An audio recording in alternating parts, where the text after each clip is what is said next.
Hello internet, and today is balance patch day, like clockwork. Let's take a look at what have Small get cooked up this time, okay? I won't lie, game's been kind of dry, but this balance patch might actually make people want to play again if it's good, because I have like a couple of characters in mind. They are dog poo, alright? I want to see a few names. I want to see FCC, I want to see like, you know what, I just want to see FCC, to be honest. I have not looked at it at all, so I'm gonna look at it now, right? Like, we'll go through it together. So let's see who is in this list. We have Fallen Cecilia. I was like, yeah, that's good. But then I read the second name. Remnant Violet. Why though? Like, wait, why are we buffing Violet? Are we really going to be like fully just evasion meta? I feel like Violet, if they over buff him, it's going to just be like a next Fire Flan. Like, I won't play the game anymore. If we're talking about Ryla being 100% evasion, something like that, I just won't play the game anymore. That would be unplayable, okay? But, let's see that. That's 2 Moonlights. We have Covenants as well. We got Lilius DN. Okay, alright. DN is still limited character. So that probably means a DN rerun's gonna come soon. I'm pretty sure she's a limited character. Could be wrong though. Crow, okay, been a bit since we see a Crow buff. Ludwig, Cleve Ludwig, let's go. Ross and the A-Ross. They never forgot Ross. They released like 5 versions of Aiden. We would think Aiden's just a new MC, but no. A-Ross is back in here, boys. Alright. Artifact. Wings of Light and Shadow, Ubris's Tooth? Okay, Wings of Light and Shadow, understandable. That thing is like not really used at all. Ubris's Tooth could change a lot of things, because remember Amiki? That thing's annoying. Got a tooth on her, that's why she's so annoying. If the tooth gets better, then we might make her even crazier, right? Also, if tooth gets better for like ML Payra, that will also be an issue. But we'll see. Let's get into the meat of things, okay? Fallen Cecilia, mistake. The mistake is she existing before the buff, okay? So, let's see if they corrected her mistake. We got damage dealt increase, and Soulburn ignores FRS. This is on the S1. Okay, damage increase, honestly, is whatever. Soulburn ignores ER, so the Soulburn moved from S3 to S1. Weird, I won't lie, weird, but okay. I suppose this means you want a user to control like a really tanky Ruel, a really tanky like Ilanov maybe. I don't even know. Like, not Ilanov, but anyone with ER, I would think. But let's just keep going. We got Strong Instinct, this should be the big one. This is her passive. Increases max health by 10%. Alright, now you get 40k health. Freaking FCC, annoying. Barrier strength increased. Ooh, this one's interesting. We don't know how much increase it is. But imagine if it's like, before we would see maybe half of your DPS's HP becomes like a barrier if you have FCC on your team. Now it might cover your whole HP bar, or it might cover 70% of HP bar. It could be annoying, but that might also bring back a couple of other units. You know who I'm thinking of? I'm thinking of Ning Ning? I think it's Ning Ning. That reverses your barrier. I'm thinking DJB reverses your barrier. I'm thinking ML Cigarette might return now if the barrier turns out to be insane. Actually, no. ML Cigarette would just not kill. You know what? Next worst ML5, we already see it. FCC has such a thick shield that ML Cigarette's not gonna even like touch it. She doesn't. She can't even like kill a character already if like anyone has the shield of FCC. I'm pretty sure, especially with like mitigation and all that. Now, if we buff the barrier strength even more, ML Cigarette, bro, we about to retire her into an AI arena character, alright? We fight only AI arena with ML Cigarette. I'm not talking about like the PvP arena, I'm talking about AI arena. Okay, so that's all. Nothing much else. Let's just keep going. Spirit Resentment, this is S3 before you get like a skill null. Problem with that is that you use S3, you get a counter on them, boom, skill null's gone. It's like it doesn't exist. So now what does it do? Attacks all enemy, dispels all buffs. Ooh, that's annoying. I can already see it being annoying. Before granting skill null once to all allies, that's normal, right? This skill cannot trigger a counter, alright? There you go. So no more 1 S3 that landed counters, boom. No more skill null instantly disappearing, yeah? Okay. Damage dealt increases, that's the same. Damage dealt increased already, like overall here. Okay. Acquired soul becomes 3, and cooldown decreased by 1. Cooldown decreasing by 1 might be very annoying, I won't lie. But damage dealt increase, I feel weird about this one because it's like, she's not doing damage anyway. Let's just be real. She will not do much damage, in my opinion. And then here's imprint release speed. What? Why is it speed? it's up to 12. And currently, we have only Vildred that's a 12 imprint. We have 14, couple of 14s. And I'm pretty sure only Vildred has 12. Now we have another being Fallen Cecilia. So, racers have another thing to worry about, right? Because here's what I can do. I can say I first pick Fire Flan, and you first pick Veronica, which is an imprint, and you want to race me. I'm going to keep on tanking down, baiting you into thinking, oh, I'm just trying to tank you down, and you want to keep picking DPSs or aggressive units. And I can third pick an opener, something like a Sea Phantom Politics. And then for fifth pick, I could go Fallen Cecilia with 12 speed imprint to boost my Phantom Politics. Last pick, I can either go imprint, I can go like another someone that you have to force ban. So now you're forced to let me have an imprint. And you might not be able to have the chance to just ban off my imprint. And FCC is such a bulky character. That is annoying. This changes like specifically against racing scenarios in my opinion. Like otherwise if you're playing turn 2 or standard, it doesn't really do too much because yeah, more speed's good. But usually you already want your character to be like, for example, Laia needs to be 270 and all that, right? So it doesn't matter. I don't think it makes it easier to build, I suppose. But even then, turn 2, it's not really about who takes a turn first. It's more about like every step of the way on like 10 turns and beyond. What do you do? Yeah. So, okay, very interesting. I don't know if she's going to be insane. It all depends on, like, the barrier strength. If it gets, like, crazy, then yes, it's insane. These spells are all buff. This is like an Alencia S3, right? That you cannot trigger a counterattack with. But then, you know, it's still an AoE. You can still trigger, like, ML Ilanov, like, just give for a turn if you hit ML Ilanov, all that. But you know what I'm thinking as well? Fallen Cecilia's Dark-type hero. Are they trying to make FCC paired with Peyra? And you just get the most disgusting Peyra into Rampage buff FCC into the post buff Violet that we're gonna read right after this. Let's take a look. What is actually cooking right now?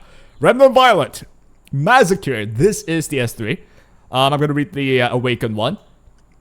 Before attacking enemy with sword, increases CR to caster by 50%. Nah. They are now buffing characters to market the new character. Is that not right? Am I crazy here? Am I coping? They buff FCC and Violet. Violet gets 50% CR. You know why this is a buff to Peyra? Peyra now becomes such a good character to use with Violet. I knew that was the case already, but usually it just means Violet needs to evade. But now, Violet gets 50% CR after S3, so there's a few things you can do here, okay?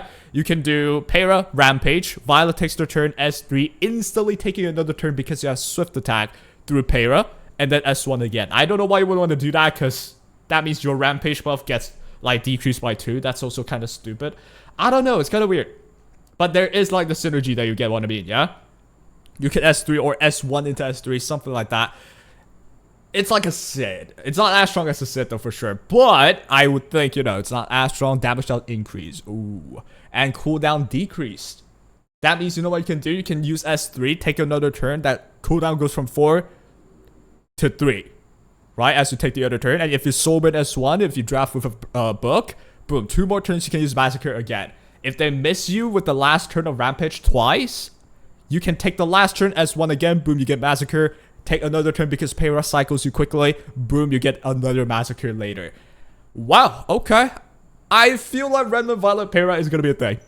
And I feel it's going to be annoying, and I don't like this at all. It's going to be just, you can't evade. I mean, you can't hit me, rather. And guess what? If I evade twice, you about to die. You about to die, alright? You can't kill me in 4 turns. I have Massacre again. You about to die.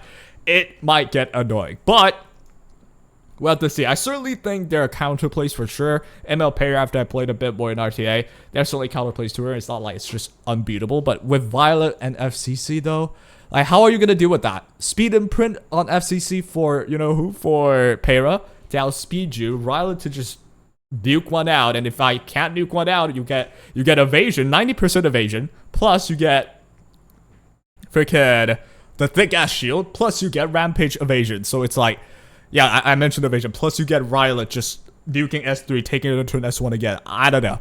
It sounds ridiculous, but let's just keep going. This is like a shadow buff for ML Peyra. I'm probably going to name the title, They Buff ML Peyra again.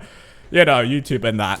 Alright, let's keep going. Lilius, what changed with you? Lilius, actually, is a pretty underrated character to counter a few things that like exist. For instance, the main way I believe is against ML Lua. Lua with S3, Lilius would just self-cleanse, take the turn S3. It's like Lua did not do anything at all. That's one of the ways to counter Lua. And of course, you can even deal with C Phantom Politics to a certain extent. Phantom Politics goes S3, Lilius S2, push up S3, you get the drill. So now what happens? Before, follow me. This is S1. Triggers dual attack, damage dealt increases proportional to caster's max health. So now it doesn't increase your crit chance anymore. The crit chance increase goes to the passive. That's far enough. Okay, so now you just get the free 50% crit. Mainly for your S3 to be able to crit as well. Understandable, that's not bad. So that's not as bad. Alright, after a character use a non-attack skill, I mean an enemy use non-attack skill, dispel all debuff from caster, activate suppression, can only be activated once every 2 turns. Oh, all debuffs now. Okay. So from 1 to all. Is that good? Who's that good against? Para? I mean like Ice Para? I guess? I don't even know. Like, I feel like this is... Oh, is it from her EE? I'm sorry, I'm starting a lot, but is it from her EE that it dispels all her buffs? I'm not exactly sure. I mean, all debuffs. Increases damage dealt. Alright, I'm not exactly sure, but now she dispel all debuffs. Whatever. It's still her job anyway. Like, not that big a deal. Let's just keep going. Ready, load, fire. This is the S3. When the target's provoke, damage dealt increases, and overall the damage dealt increases anyway. So, just more damage. I feel like her job is still the same. Nothing much changed with that, but provoke is interesting though. I can see myself like picking ML Lua with Fire Lilius. I don't know. ML Lua goes, provoke, Lilius goes S3, then boom, everything dies. Could be a funny idea, but I doubt it. I feel like she'll still do the same thing as usual. Countering the enemy opener that has 1 debuff or like has 1 non-seal debuff. Can't counter Luna, unfortunately. But it's there, it's there. Her use case should still be solid. Alright, next off. EE. Before you have the increased damage dealt 1, now it's pretty much in her kit already. And you have EE option 3. That's far enough grants immunity to the caster. Okay, so your S2. I mean, your passive. When the enemy does a non-attack skill, you dispel yourself and you get immunity. So that means... I mean... Usually you should take the turn anyway after the passive proc, so I don't think it's that big of a deal, but 2 turns might be pretty good though. That means after S3 you still have your immunity. I think everyone should prepare Fire Lilius. Like, it's a good option under certain circumstances, could win you the whole game. Not a bad character. Alright, the end. This character. Whoa! 5 years so far is DN, right? Like, we've seen DN since day 1 pretty much. It's the first... Second, I think. Either first or second. I forgot it was Luna or DN. First or second, a little bit of matter. Oh, those were the days. Just the nostalgia hits when I first pulled DN. It's crazy, dude. Okay.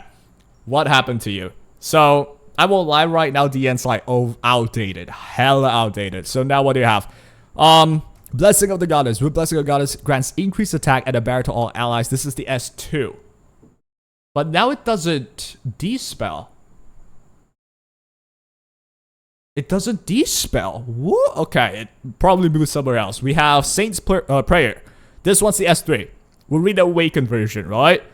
So S3 now dispels all debuffs from all allies. And then you get crit hit resistance and increased pen resistance. So, you know what's gonna happen? DN ML ill enough. What happens if that happens?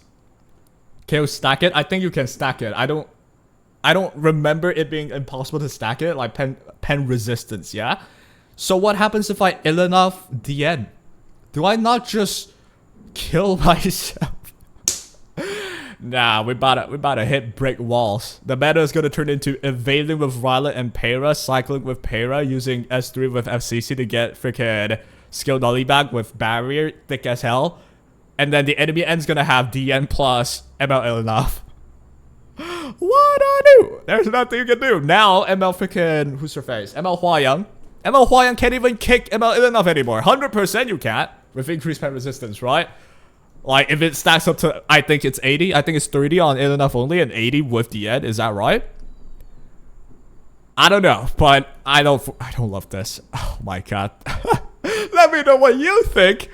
like, you know, smashing your head into a wall, but we'll see, we'll see. Maybe it doesn't stack, maybe it's not as crazy. I think it's crazy though, if you know, on paper it reads like crazy. Alright, now what about Crow? I feel like the meta now turns back into hyper attack now, and I hate that. I absolutely hate it. I could be wrong though, okay?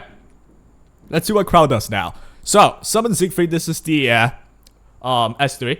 Absorb some damage as health, okay. Lifesteal Crow, rest in peace if you somehow have that. When this skill is available according to cooldown, receives 25% of damage by all allies in their place. Built-in Aureus, a better Aureus actually, 25%, Aureus is 20%, so this is a better Aureus.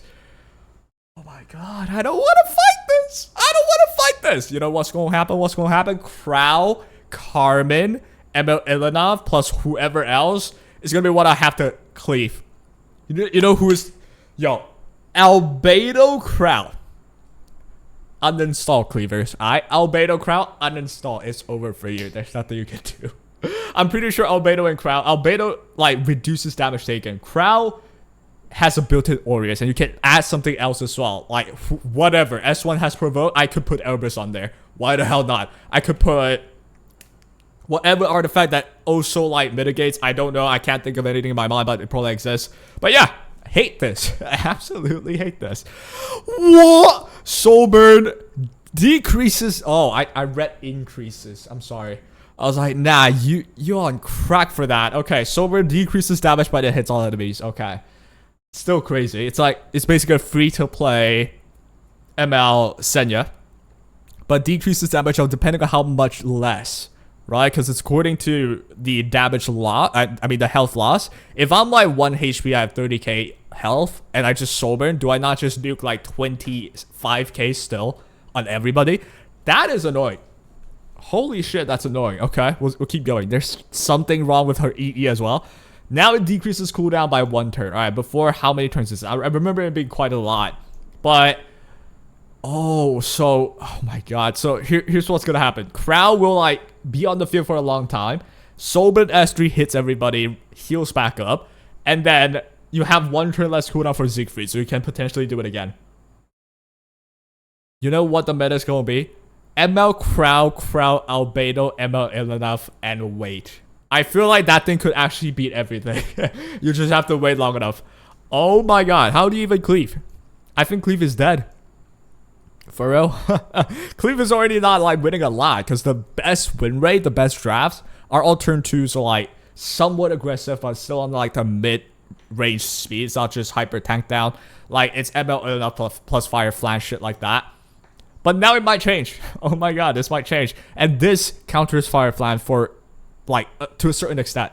Right? Siegfried could just one-shot fire flange. 3F Crow? Hey yo. I ain't even gonna think that. That's just way too many things. Way too many things that could happen. Alright, Ludwig, what you got? We buff so many tanks.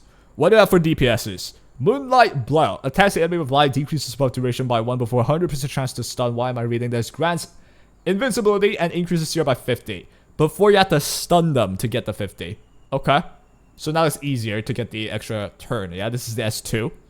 Next off, EE. What changed? Increases the time of the caster for 2 turns using Moonlight Blow. So usually when a Soulburn S2 get invisibility S3 right away, now you get an attack buff on your own. Okay. Exclusive equipment option 2. Decreases defense for 2 turns when using Moonlight Blow. Before you need to hit Ice Element Hero, which, yeah, it's useless. Now it's a bit better. But then again, with Ludwig, you don't have effectiveness, so I feel like option 2 is whatever. You most likely want to go for option 1, and then you get your attack buff for free. Not that big a deal, I won't lie. Because now Moonlight Blow doesn't have more damage now, huh? Okay. So the damage is a bit lower for sure. But then you get a tap buff, so kind of like, you know. It's a fair exchange. Now you don't have to necessarily draft an attack buffer, I suppose. So I can think about ML Pera, fuck it. Push into Ludwig, Soulburn, S2, S3. Understandable, but that's not killing ML Crow plus FCC, alright? Plus DN. It's not gonna happen. Alright. Next off, Ross, another tank. I see damage dealt increase on everything. You know what? Why am I reading the normal one? Read the adventure one. Damage dealt increase, and increase. Okay, so what about the runes and stuff? Actually, the normal version has a bit of a change, but who cares? You're not going to use that anyway. Solitude Rune. After ally in the backwards attack when health is 50% or less, before it's 30% or less, you get a bear for 3 turns. Before it's only 2, okay? it's good, I suppose. When he's a command strike, 85% chance to decrease defense. I feel like this is just good for like PvE, especially like expedition, in my opinion. Not that big a deal, I don't think. Okay, let's keep going. Wings of Light and Shadow. When attacking, it increases damage from like 7 to 14. Right? Before you need to like crit first and then the next turn you do more damage. That's like useless. Now it's like a portrait. Okay? Critical hit increases damage for the next attack. Okay, so it's like a portrait with different steps. And you get crit chance increase. Fair enough. I think it's like usable. Fairly usable. Yeah. I don't think it's insane though. Okay. Let's keep going. Uber's Tooth. After attacking.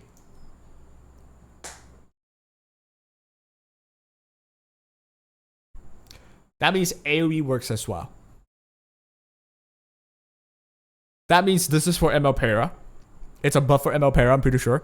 Because you know what? Soulburn S1 said AoE on Para. And then you just get Uber's Tooth to proc. And that would just be a cleave on its own now. Oh my god! Isn't that crazy? Hey, yo, no way! Alright, I mean... Let me think though. Who else? Who are other knights? Who are the knights that we could think of using this one? Knights that has AoE is what I'm thinking. Let me check. Epic 7x, whichever. I just gotta see like other knight characters. I mean, not knights, but warrior rather. Okay, do I have characters? Okay, why? Okay, there we go. Warriors. Alencia. Alencia. I guess. It's not gonna work though, I don't think. Does Arunga have AoE? I don't think so. Baptiste, hey yo, my boy Baptiste, I did a video on that. Pretty good, dude. Banimaru. I don't know how it works, but it might be, you could consider it, right? You could consider it. Who else? Lilius doesn't work. Dilibet doesn't work. Gunther, I mean, I don't think it works. Kane? Kane has AoE, I'm pretty sure. I think that's it. So overall, there's only one real warrior that has AoE. I guess Rem, but you never want that for Rem. Straze, you don't want that on Straze. Teiyu has it, but you never want that for Teiyu, and that's it. It's only for ML Para, no? Is ML Para even in this? Am I stupid? Okay. Hold on. I gotta be correct on this. Lone Wolf Para is a warrior. Yeah, so warrior. I think that's it. It's literally just for ML Para. Who else has attack and also has AoE? I don't see it. Like, there's a lot that has attack, like ML Huayang, but she doesn't have AoE now, does she? So yeah, that's it. Amiki doesn't change anything with her. Yeah, she's still gonna be the same. And the only person that has a real change, okay, Chaos Sect Axe maybe, but mainly ML Para. They're marketing this hard for ML Para. They're literally marketing the whole thing for, you know, I won't say the whole thing. Part of the stuff is buff literally just for Para. I don't know, dude. What does Stove say? No Opsic, absolutely ridiculous. You know, bet. Now that FCC got buffed, the shield is even thicker. Cigarette has way less chance of killing anything anymore. Funny, right? And then DN has also Death Pen resistance. So, Cigarette might not even break the shield. That's how bad she is, right? Okay. Only complaint I have is Ra's death rate should really be 100%. Fair enough. I mean, honestly, not that big a deal though. FCC buff. She's been so bad a long time. All you give her is compared to what you did to BM Haze and Wart. I disagree. I think depending on the shield strength, it could be insane. And the S3 is already decently annoying. You get uncounterable, you get skill nullity, you get a thick shield that could be really thick. It's also de-spelling every buff at the enemy end. This could be stupid annoying. Main got buff. Yep. Remember when Ross was like the actual Chad MC? Kind of forgot about that, huh? FCC buff not too hype. Maybe should have new EE. I think it's pretty hype though, no? Of course, it's not broken. Like, face value, not broken. But it's solid. Like, I can see her being used for sure, depending on how strong the shield becomes. I don't see the numbers, I don't know. But especially during races, I feel like she'll have a slot now. She'll have a niche that you could actually use her. 100p. You're gonna see her for the imprint. 100% in any meta. I guarantee it, right? Like, no doubt in my mind. But in like the turn 2 meta, I'm not exactly sure. In the race meta though, any imprint will have a slot. And for FCC to be potentially a 40k HP character and have a shield to protect your weaker DPS, even if you get outspent, they might not even kill you. Like if they have a sit cleave, they might not even be able to kill your like, you know, mid tank with like 30k shield, whoever that's like non-bulky, right? Let's go. Knight's balance patch days. The end gets buffed. Gives all ally pen rest. Crit rest. Can't play RTF for 20 minutes. Exactly. Hate that. Only complaint I have. Alright, I read this already. FCC buff feel like suited for more aggressive playstyle. I would say yeah. Like, especially races. I don't know about turn 2. I don't think it's that bad. And I think it's going to be more aggressive for Payra. Like, yeah, rather buff because of Payra. Exactly. I think FCC is also for Payra. I can imagine the evasion randomly on FCC. They want to kill. Can't kill no more because you evaded.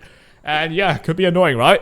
Lilia's buff makes her better in niche use. Yep, exactly. DM becoming MLNF 2.0. Nope. It's becoming the best partner for MLNF rather, right? Best friend for MLNF 1.0. That's what DN is. Crow looks interesting. Looks like MLC a nuke type. Yep, exactly. Low buff because of Payra. Is it though?